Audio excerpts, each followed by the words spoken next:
This is KUGAN CASSIUS for IFLTV. It is a Monday morning, 12 minutes past 11. Delighted, as always, to be joined by Gareth A.Davies. Looking a happy mood this morning, Gareth. I like it. I've swum 2/3 of a mile this morning, so I was quite pleased with myself. Got up at 6, went swimming at 7 till 8. Um, and now I'm feeling very healthy and alive. And the rain's abating, and I might get out on my bicycle. Monday is generally my day off. It hasn't been recently because we've been so busy, but um, it's been so busy recently. I haven't had enough time to exercise and do all those things that are very important for our own metaphysical health. Do you know what I found really is helping me? Not that this has anything to do with anything here, but if I'm in bed by 11:30, yeah, it honestly it helps me so much. And this week, apart from Friday and Saturday, the rest of the 5 nights I've been in bed by 11:30. And do you know what? It does make a world of difference actually getting actual proper sleep. It does. And in those fight weeks, last week, Mm. not last week, the week before last, when we're all our set pieces were beginning at 6 in the evening, you don't finish till 10. Sometimes you want to wind down, you're not back till midnight, you're wide awake anyway, you're working, getting stuff finished and done.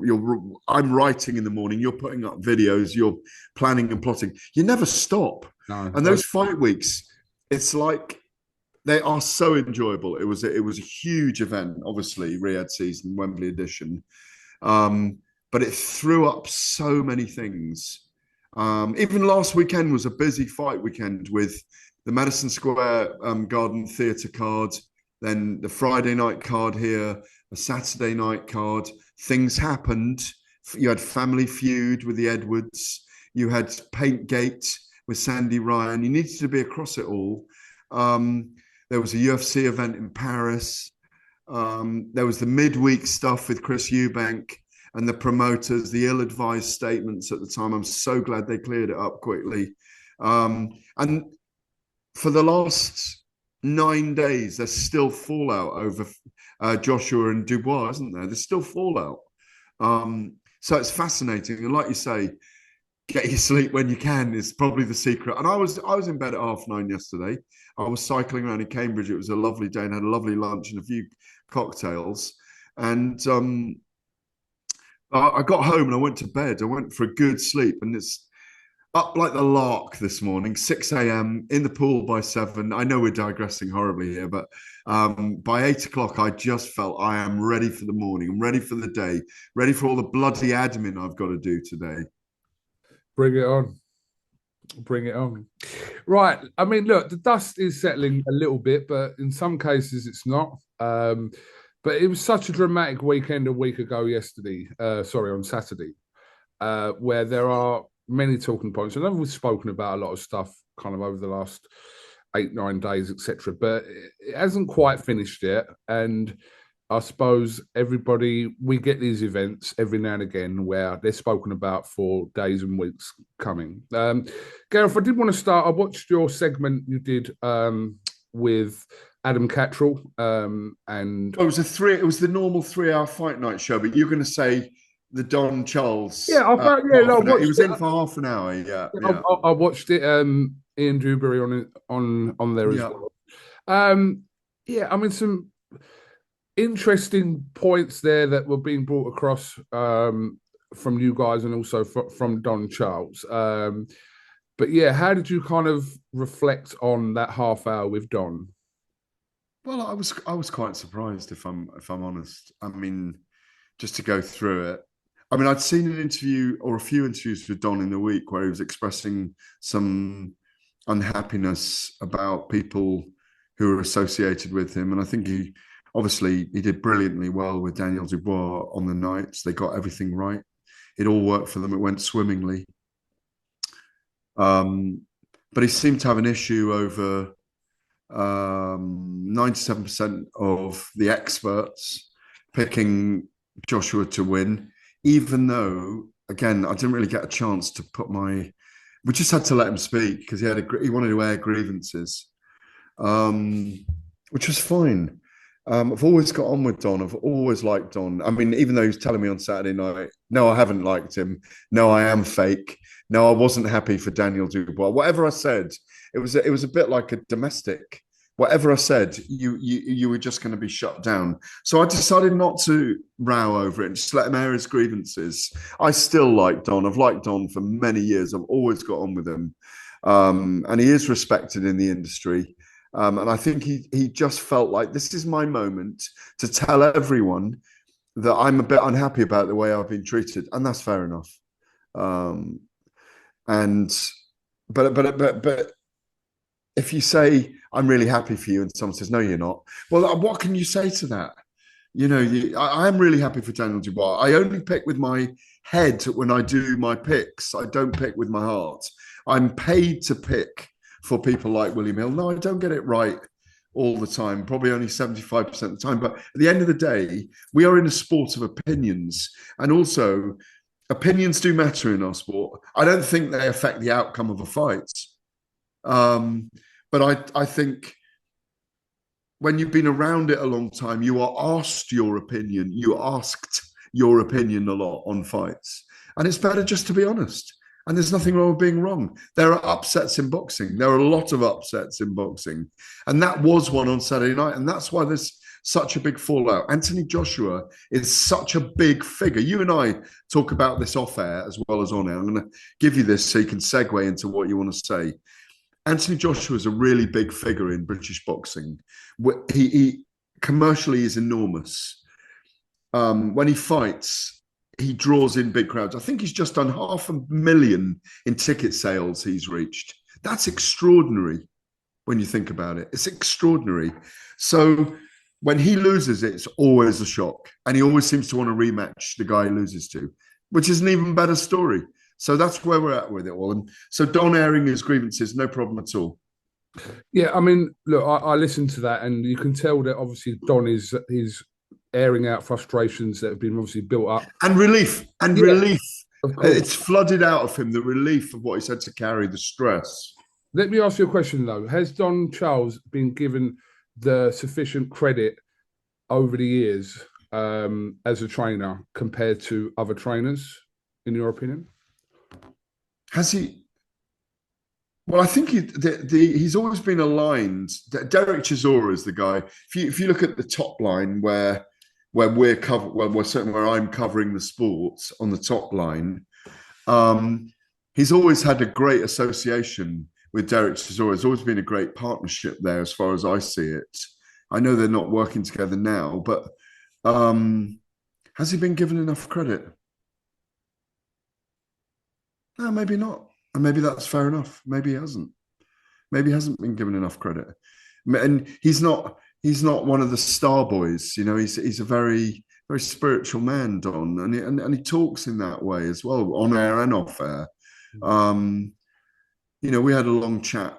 He rang me. We had a long chat after Derek Chisora lost to Tyson Fury the last time, because he disagreed with something I'd said on air. We had a long chat about it. I mean, he mentioned it on Saturday night as well. No, I really like Don. I think he's really good for the sport, and he's really good for the people he works with.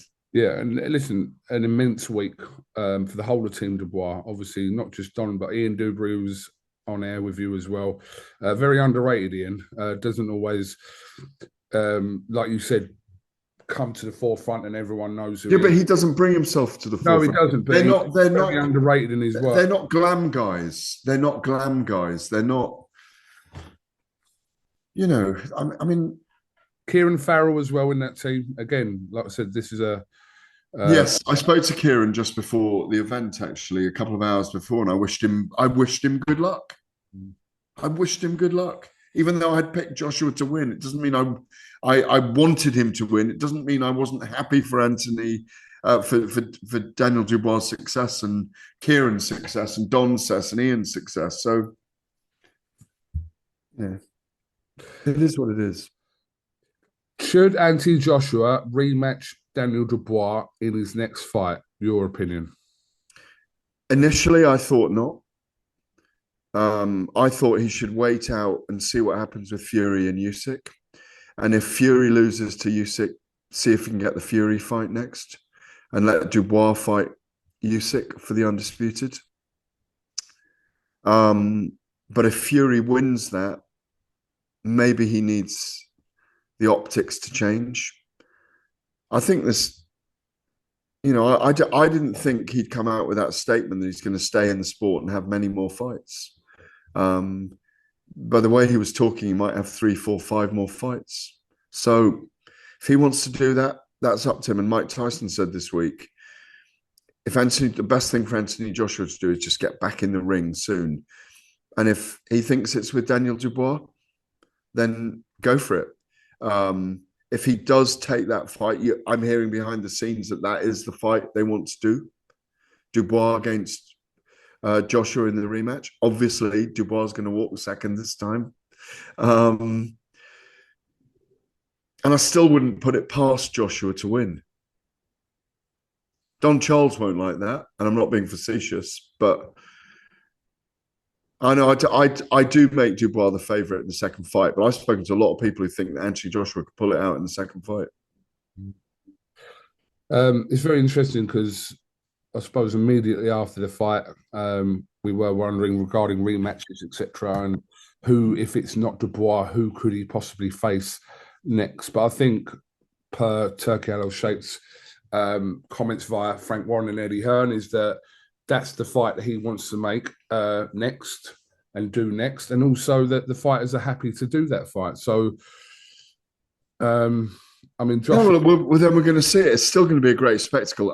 No, because Eddie was like a chicane straight away after the fight. Let's do the rematch, because obviously he knew about the rematch clause, which people hadn't really gone into very much. Then he said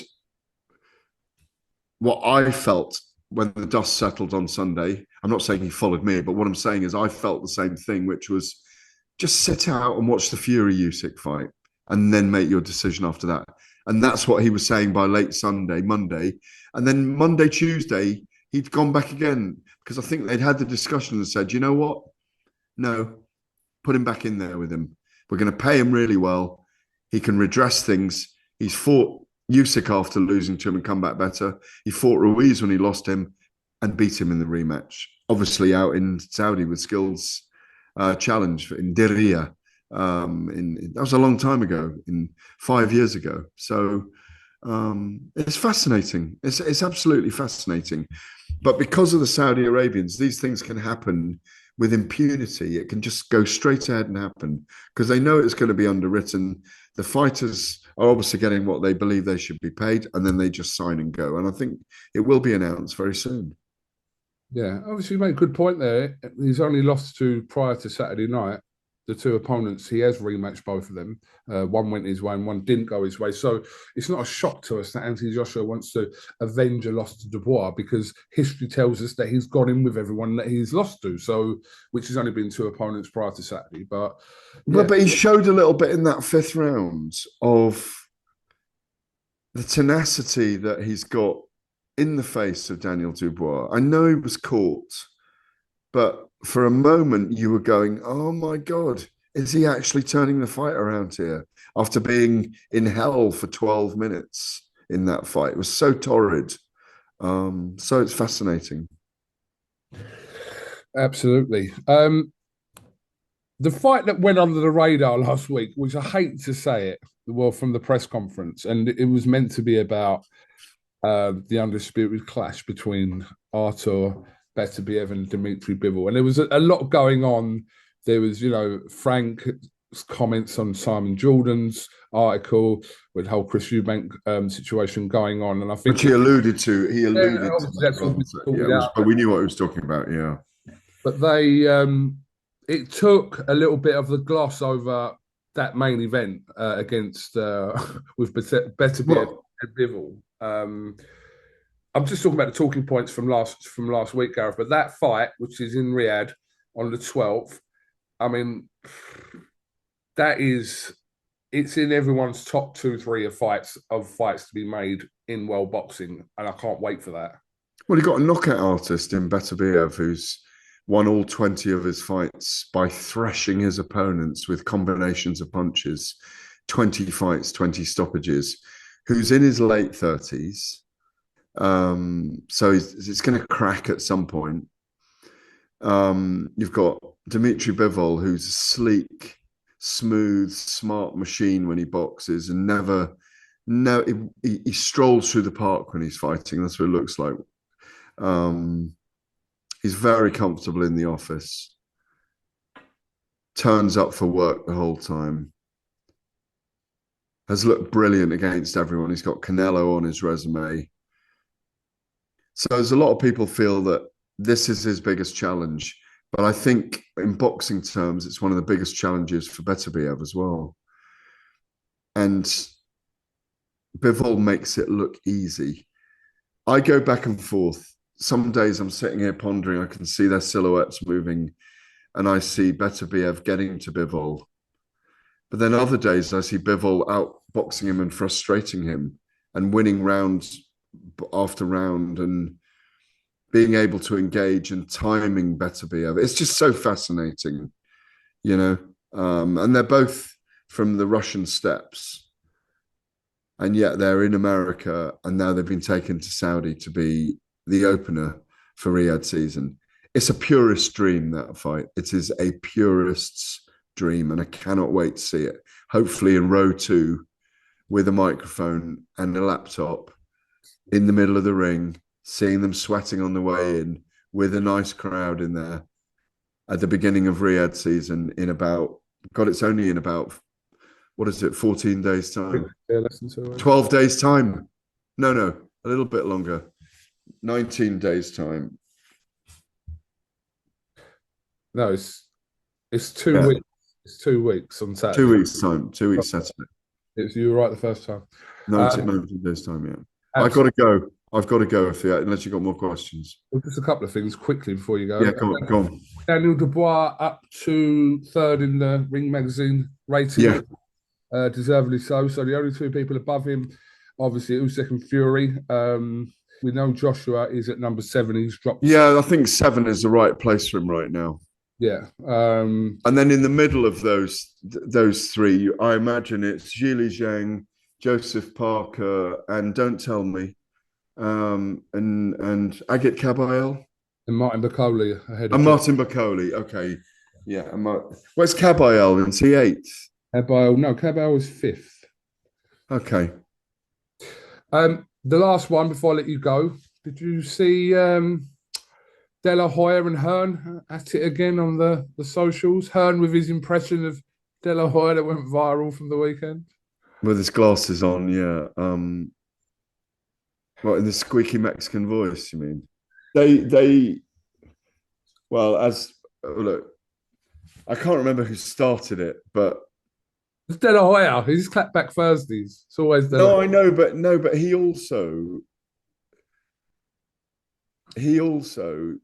Eddie's been winding him up as well. Because Eddie said, I don't really like Oscar.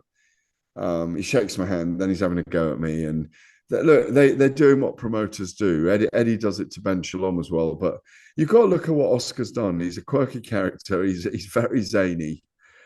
He's the most successful promoter we've ever had who's a former world champion. He's absolutely brilliant at it. And they've all got these platforms like little TV shows now. We're watching tiny little TV shows, aren't we? And it's car crash TV.